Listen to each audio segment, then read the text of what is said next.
El saludo desde el afecto para todos los seguidores de Consejo Sano, un espacio que busca respuestas una y otra vez sobre la salud humana.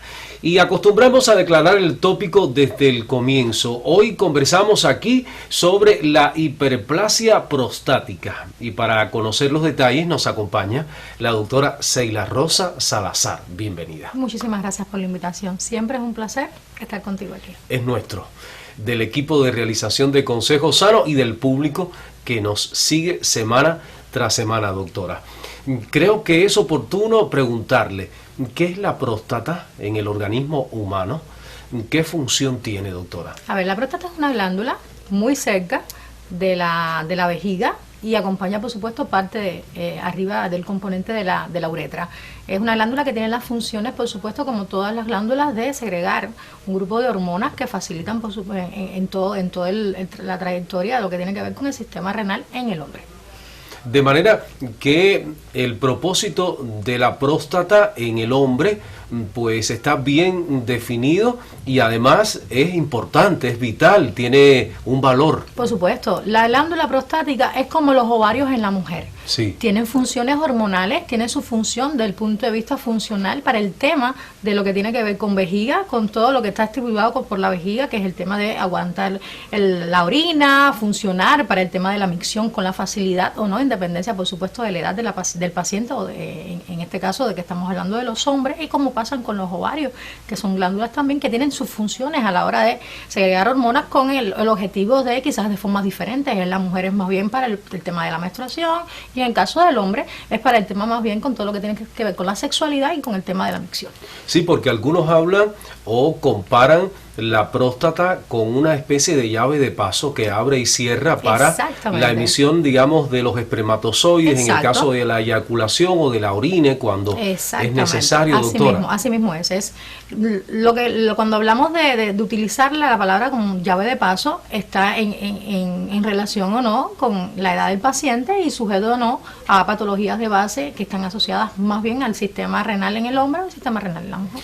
Si al término prostática le colocamos delante hiperplasia, ¿a qué nos estamos refiriendo? Hiperplasia no es más que se cambia la forma. Ya estamos hablando de que ya la glándula prostática no tiene esta forma a la que estamos habituados a ver del tamaño glandular, del tamaño normal, que no está edematosa. Ya cuando hay edema de la glándula, esta glándula cambia su forma, entonces ya estamos hablando de una hiperplasia, que es simplemente la transformación de lo normal, del tamaño de la glándula, hacia una parte edematosa o el famoso tamaño de la glándula prostática. De manera que cuando nos referimos a la hiperplasia prostática, doctora, estamos hablando de que la próstata crece en tamaño. Exactamente, así mismo. Se inflama.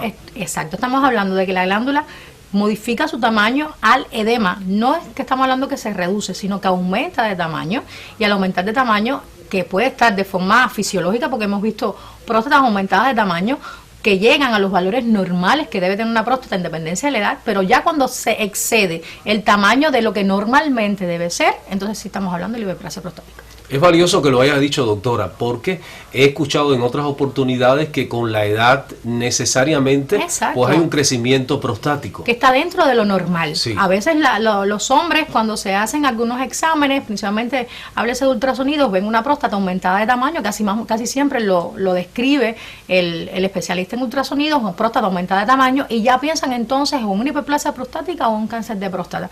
Y no estamos hablando de eso, estamos hablando de un paciente que quizás tenga mayor de 50 años, tiene un estilo de vida que de cierta manera perjudica el tema de la formación de la hiperplasia prostática o de que esta aumente de volumen, y no tiene nada que ver con hiperplasia prostática. Es que hay factores que de cierta manera desencadenan que la próstata aumente de tamaño sin llegar a la hiperplasia, porque cuando hablamos de hiperplasia se aceptan otros síntomas, otros signos que no tienen nada que ver con el aumento normal de la próstata asociados a la edad. El crecimiento anormal de la próstata, doctora, ¿es un padecimiento frecuente en los hombres aquí en Cuba? ¿En Artemisa en particular? ¿Cómo no? ¿Sí? De hecho, es una de las enfermedades. Lo que pasa es que cuando vamos a sujetarnos al tema hombre, con sus tabúes, con el tema del estudio, que de cierta manera nos complejiza de que el hombre llegue con más frecuencia al cuerpo de guardia o a las consultas. Asunto del cual vamos a hablar también hoy. Exacto.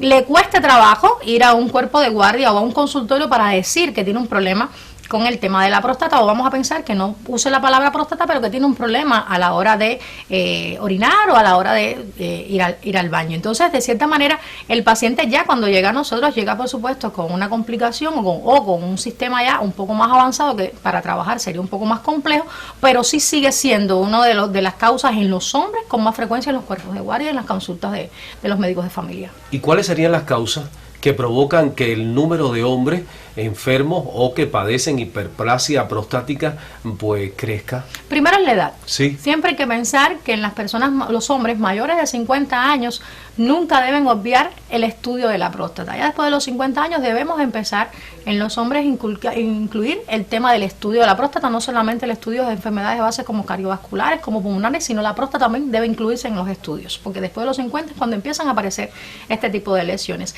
Se habla también del factor genético, que nunca lo podemos olvidar ni obviar, porque también tenemos el factor genético, independiente de la predisposición genética de la familia, en la parte de los hombres de la familia. Y lo otro son las causas propiamente renales, funcionales del órgano renal, es decir, todo lo que tiene que ver con el sistema renal. Daños a nivel de la vejiga, daños a nivel de los uréteres, daños que tengan asociados directamente con la próstata mucho antes de los 50 años, es decir, asociados a la juventud, algo traumático, algún accidente que también de cierta manera influya directamente con el piso pélvico o con la vejiga, incluye también la próstata como glándula pegada a la vejiga. Quiere decir, existen factores que pueden asociarlo, pero siempre nosotros vemos la edad. Mayor de 50 años, con trastornos en la micción, siempre evaluar la próstata. ¿Algún que otro daño testicular podría también tener vínculo con el funcionamiento de la próstata, doctora? Si hablamos ya directamente de las bolsas escrotales, sí, háblese de un golpe, un accidente traumático, tendría que comprometer todo el canal renal, háblese de los uréteres, háblese incluso del pene, todo lo que tiene que ver con el cuerpo cavernoso, con el glande, para lesionar y llega arriba la lesión. Vaya, estamos hablando de un trauma bastante severo, o aplastamiento, o hablando de un trauma de golpes, como alguien siempre habla de los animales, como la patada de un caballo, o un golpe de un accidente. Pero si no, no tiene por qué comprometer la próstata. Doctora, comprometida está usted en mantener pues su presencia hoy en Consejo Sano. Hacemos un receso muy breve y regresamos para seguir conversando sobre este asunto.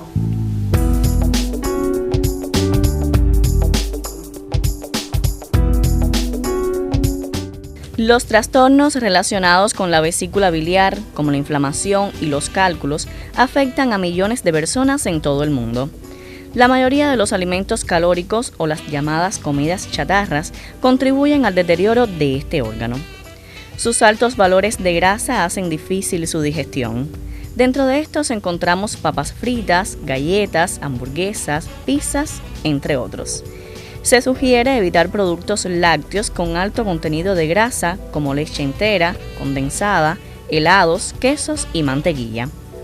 Otro alimento dañino para la vesícula es la carne roja, pues contiene grasa saturada que es más difícil de digerir. El consumo de bebidas alcohólicas, las golosinas, el café, las gaseosas, los jugos cítricos y otros productos ricos en azúcares pueden empeorar el dolor de la vesícula cuando está inflamada. Hay que abstenerse de ingerirlos hasta que el médico lo autorice.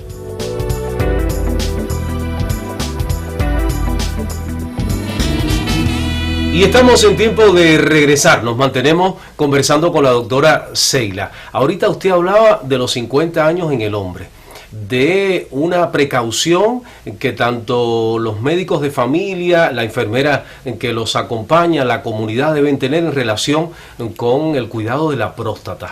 ¿Qué estudios se hacen para detectar alguna anomalía, doctora? A ver, hay un estudio, antiguamente, estamos hablando en la década de los 80, los 90, se hablaba solamente del tacto. Que hacíamos el tacto rectal, tocábamos la glándula directamente con el dedo y entonces podíamos ver si la glándula estaba aumentada o no de volumen. Ya hoy en día tenemos unos estudios mucho más avanzados que nos ayudan a de cierta manera trabajar con la próstata sin tener que llegar al tacto rectal. Siempre se debe llegar al tacto rectal por el hecho de que nos ayuda a definir realmente el diagnóstico. A confirmarlo. Porque tenemos el famoso PSA, que es el estudio de este tipo de la hormona que libera la próstata, que en dependencia del valor que nos dé, si está aumentada o está disminuida, nos ayuda a trabajar con el tema de que si estamos hablando de aumento de la hormona en sangre, quiere decir que estamos hablando de una hiperplasia prostática.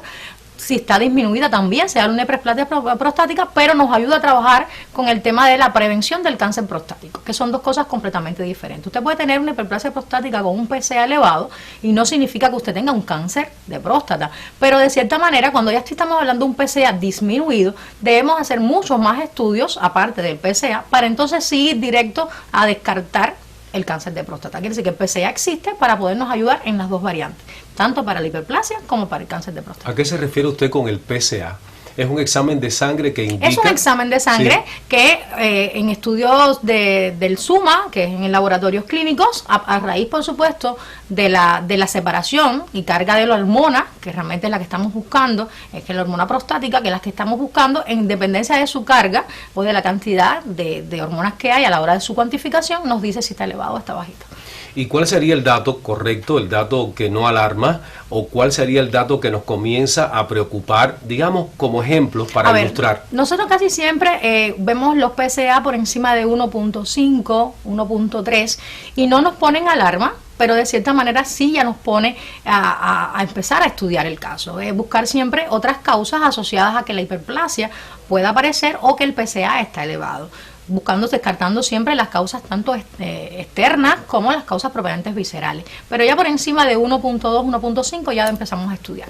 Y creo que el requisito, exacto, antes de hacer el examen, así es decir, creo que mantenerse, digamos, en reposo desde el punto de vista sexual durante así toda una semana, no consumir bebidas alcohólicas. El Estoy reposo informado, físico también, doctora. así mismo, Sí. Y el reposo físico, no solamente el físico y el sexual, que por lo general casi siempre eso también puede darnos datos a la hora de la confección del PSA, porque a veces hacemos el PSA y el paciente no le indicamos correctamente cuáles son las medidas que debe tener antes de hacerse el PSA, y puede venir un PSA elevado porque está asociado a que quizás una semana antes pudo haber tenido relaciones sexuales, pudo haber tenido ejercicio físico activo como hacer ejercicios propios de gimnasio, haber tenido alguna fiesta, haber bebido bebidas alcohólicas, haber fumado antes de hacerse el PSA, que casi siempre la mayoría de los hombres fuman por los nervios, el tema de la sangre, fuman y entonces entran con un cigarrillo, haber terminado un cigarrillo, y eso altera también el PSA. Y esas son una de las causas que empezamos nosotros a excluir para poder decir que el PSA es fideligno y podemos trabajar con el caso.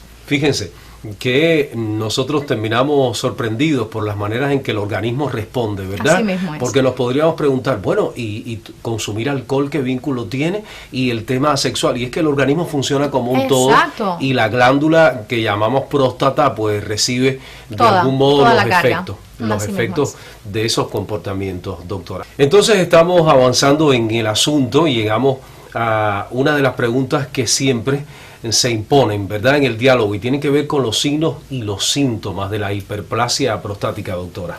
El síntoma y signo fundamental es el trastorno de la micción. Sí. Siempre vas a ver a un paciente mayor de 50 años que llega a cuerpo de guardia o a la consultoria y lo primero que te dice es que está teniendo trastornos a la hora de orinar. En algunas ocasiones te dice que le cuesta trabajo comenzar el chorro. Cierto.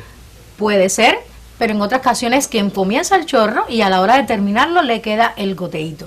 Ese goteíto que queda después que por lo general casi siempre el hombre lo que más le incomoda es que se mancha, se ensucia y de cierta manera crea un poquito de tema complejo en el tema del hombre con el trastorno prostático. Lo otro es la cantidad de veces que se levanta en horarios de la noche para ir al baño. Por lo general el hombre no debe levantarse en horarios nocturnos para ir al baño. Tiene una vejiga grande, pero además de eso la uretra es bastante larga, comparada con la de la mujer, que la uretra es más corta, por lo que tiene mucho más frecuencia de la que la mujer vaya al baño. Por horarios nocturnos el hombre no pasa así, estamos hablando de una uretra bastante larga, no tiene por qué suceder, y cuando ya el hombre empieza a levantarse en horarios de la noche más de 2 veces para ir al baño, ya entonces empieza a preocupar también porque no debe suceder. Entonces, entre los trastornos propios de la micción, asociados a los trastornos a la hora de ir al baño, y alégale también que hay trastornos en el chorro, que a veces se bifurca, a veces viene el goteo, o le cuesta trabajo comenzar a orinar. Entonces, estas cositas unidas a las sintomatologías propias del paciente, como es el dolor, el malestar general y la sensación de pesantez a nivel del piso pélvico, asocia completo a mayor de 50 años que puede ser la próstata. Incluso algunos hombres, doctora, hablan de dolor abdominal. Sí.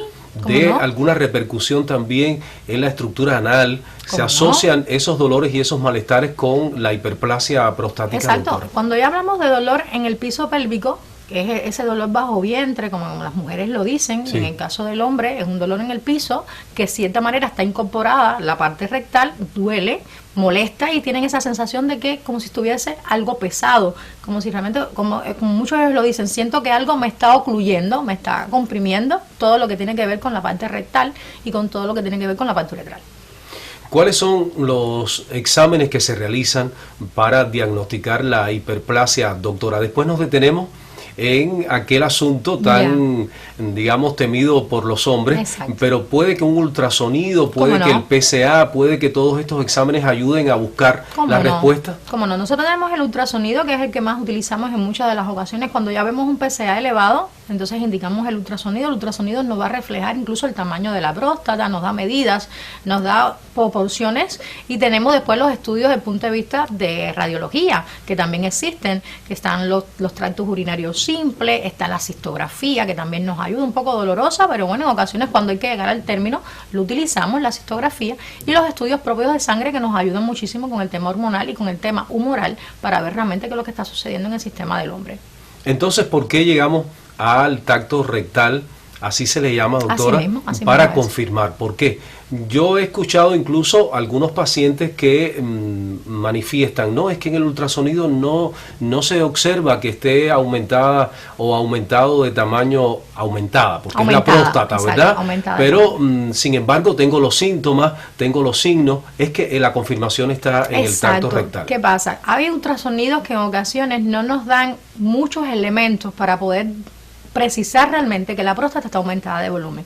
Siempre pensar que el ultrasonido, cuando se realiza, no se realiza directamente en el órgano. Siempre pensar que estamos hablando de un órgano que se encuentra detrás, es retroperitoneal. Delante de la glándula está un grupo de órganos que también pueden comprometer el sistema renal y de cierta manera nos pueden dar un falso positivo.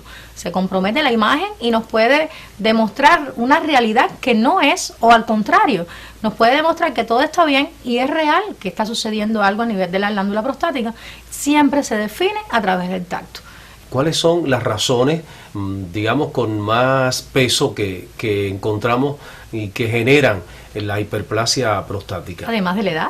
Además de la edad, que ya de eso hemos comentado. Sí. Otra de las causas que en ocasiones vemos con mucha frecuencia, que en las consultas y en los cuerpos de guardia, a la hora de llegar un hombre de mayor de 50 años y nos dice, una de las causas es que o es un chofer que tiene una gran tarea, que lleva mucho tiempo siendo chofer, o conduce de cierta manera cualquier tipo de bicicleta, de motores, de arañas de caballo, los tractores, todo este tipo de automóviles que de cierta manera contienen un motor, y el hombre va sentado. Todos estos golpes con el transcurso del tiempo repercuten en la glándula prostática y de cierta manera, desde el punto de vista traumático, puede ocasionarle una hiperplasia prostática o simplemente aumentarla de volumen por edema por golpes, ¿me entiendes? Entonces, de cierta manera, esta es una de las causas que más nosotros vemos en los cuerpos de guardia, en los consultorios. Es muy raro ver la causa genética. Casi siempre son estas de las causas fundamentales que llegan a los consultorios.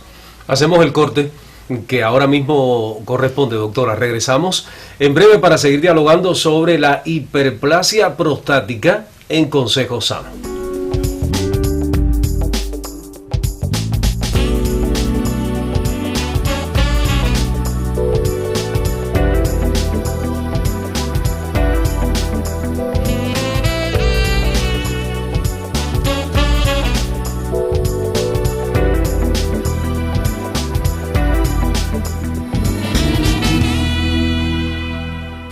Aprovechemos el tiempo, ya abrimos el tercer segmento de Consejo Sano. Doctora, ¿pueden los síntomas, los signos de la hiperplasia prostática confundirnos y pensar en otro padecimiento, incluso más grave, relacionado con la próstata, con su funcionamiento, con su vida, con su salud? Pues por lo general, casi siempre, cuando nosotros vemos una hiperplasia prostática, no podemos nunca obviar la existencia del cáncer de próstata. Porque no es que estén directamente proporcionales, y quiero aclarar. Sí. Un paciente con una hiperplasia prostática no significa que termine en un cáncer prostático, ni significa que por haber padecido hiperplasia prostática usted está propenso a hacer un cáncer prostático. Son dos enfermedades completamente diferentes. Lo que pasa es que es el mismo órgano que en ocasiones, en dependencia de la vulnerabilidad, el antecedente genético más el antecedente propio del paciente, de cierta manera puede volverlo vulnerable a padecer del cáncer prostático. Pero son dos enfermedades completamente diferentes, y quiero que eso quede claro.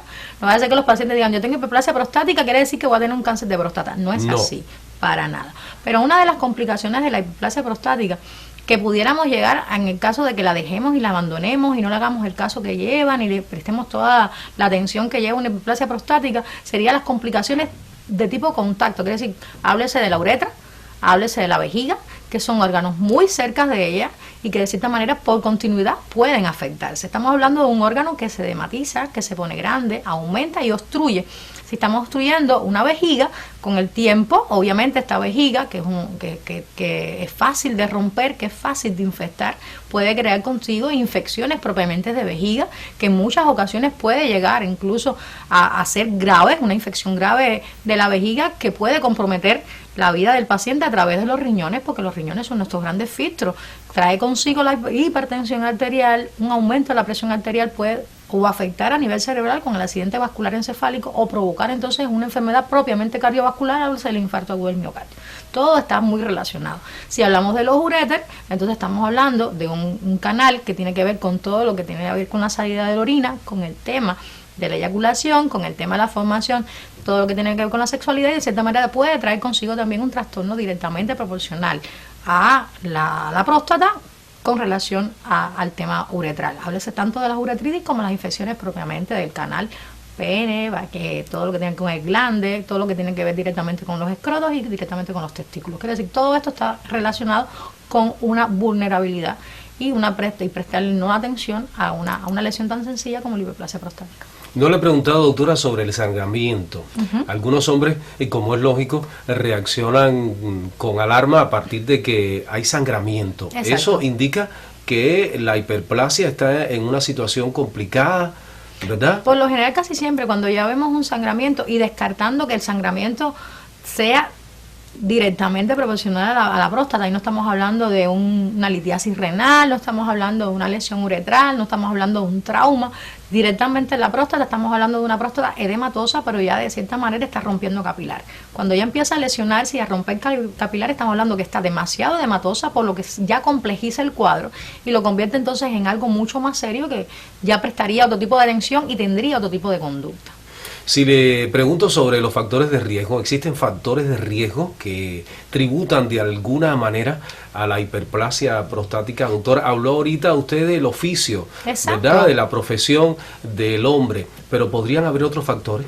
Por lo general, casi siempre en la hiperplasia prostática, el oficio y la edad son los que más con frecuencia nosotros vemos, y los estudios nos los han demostrado.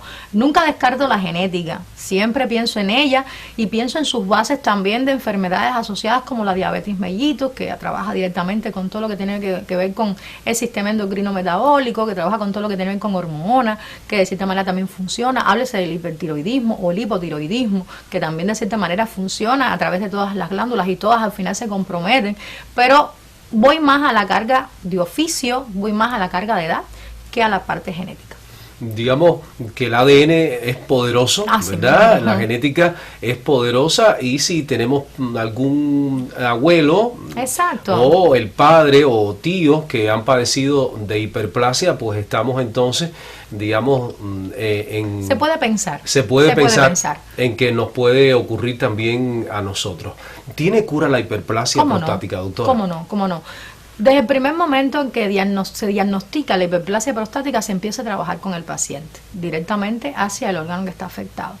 Siempre usando las dos aristas, la farmacológica, que nos ayuda muchísimo, utilizando igual la medicina natural y tradicional, que es la no farmacológica, la de los fármacos, que existen tratamientos por vía tableta que ayudan muchísimo al sistema prostático, y también entonces está la quirúrgica, que es la que nosotros casi siempre tratamos por todos los medios de no llegar a ella, porque si la podemos trabajar con lo farmacológico y lo no farmacológico, digamos a lo quirúrgico, un poquito más largo el plazo, ¿no? Pero existe el tratamiento farmacológico, resuelve el problema, el paciente es capaz de resolver su situación prostática con el buen cumplimiento, con las buenas medidas, con la buena higiene y el buen tratamiento farmacológico, y resuelve su problema. Sin tener que algo. ¿Se puede repetir? ¿Cómo no? Se repite la Claro. hiperplasia prostática. Estamos hablando de una glándula que está presente, y cada vez que usted haga algo que de cierta manera después de los 50 años repercuta directamente en ella, ella va a responder. Eso es su mecanismo de defensa, es una especie de algo para notificarte que lo que estás haciendo está mal. Eso pasa con todas las glándulas de nuestro cuerpo. Háblese incluso hasta de las mamas. Cuando tenemos un bebé, las glándulas mamarias automáticamente se aumentan de volumen, empiezan a segregar la lactorrea, y entonces aparece entonces la lechita para la lactancia materna. Todas las glándulas nosotros se hipertrofian, todas crean una hiperplasia. Lo que hay hiperplasias benignas como esta, que es una especie de notificación para decirte que lo que estás haciendo está mal, cambia, si no entonces perjudicial va a ser en el transcurso del tiempo. Doctora, nos quedan solo 35 segundos de programa. En el periodo en que estamos tratando de sanar la próstata, que está dañada por la hiperplasia, ¿qué comportamientos debemos seguir? ¿Hay que mantener el reposo, la vida sexual? ¿No debemos hacer esfuerzo físico? ¿Nos puede aclarar la duda? Lo primero que deben tener el hombre es saber que tiene que cambiar su estilo de vida, porque lo que estaba haciendo hasta el momento estaba mal. Claro. El oficio, en determinados momentos, llega un momento en que tienes que cambiarlo. Ya si eras chofer, tienes que cambiar la parte pasiva. Si acostumbrabas a andar en bicicleta, debes caminar mucho más, debes usar menos la bicicleta o el motor con lo que te transportabas, que de cierta manera te estaba ocasionando alguna situación. Con el tema de la sexualidad, nada que ver. Usted puede tener su vida sexual normal. Nosotros paramos siempre la sexualidad para el tema PCA, pero usted puede tener su vida sexual normal, a no ser que tenga un proceso quirúrgico, que ya cuando hay un proceso quirúrgico usted debe esperar de 3 a 4 semanas para empezar su vida sexual. Pero mientras tanto usted puede tener su vida sexual normal, una dieta saludable, siempre rica en mucha agua, mucho líquido, porque la próstata necesita agua como lo necesitan todos nuestros órganos, y esa la necesita también. Entonces, de todos los líquidos, evite el tabaquismo, el alcohol, todo lo que sea dañino, la obesidad y las enfermedades de base, mantenerlas controladas. La hipertensión, la diabetes y el hipertiroidismo, mantenerlo controlado, y todo lo demás estoy seguro que va a estar en un excelente equilibrio. Le agradecemos, doctora, su presencia hoy en el programa. Para mí siempre es un placer. También el agradecimiento para el público que nos sigue. Dentro de 7 días estaremos aquí, en este mismo sitio, para compartir con ustedes otro consejo sano.